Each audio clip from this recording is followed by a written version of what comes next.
while waiting for the food, guys, I'm just taking time to get the view, the overview, the view of the place. Napakaganda kasi, guys. Hindi ko maiwasan na ma-amaze.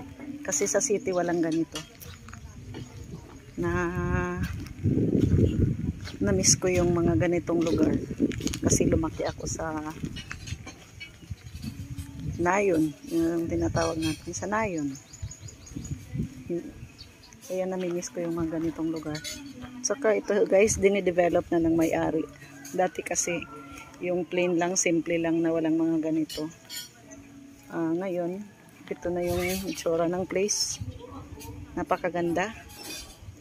Sarap mag-relax dito, guys. Yung pag may time kayo, dalhin nyo dito yung family nyo. Medyo malayo lang siya pero napakaganda. Sulit talaga yung ano nyo, yung outing nyo pag dito kayo napunta. This is already a part of Carles, Iloilo province.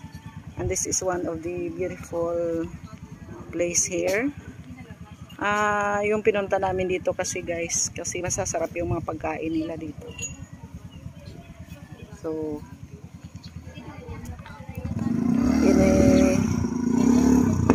inaano ko yung lugar, guys. Baka po kasi may time kayo, gusto nyo gumala dito, just visit the place.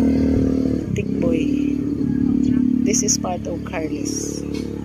Carles Iloilo. That's all muna for today, guys.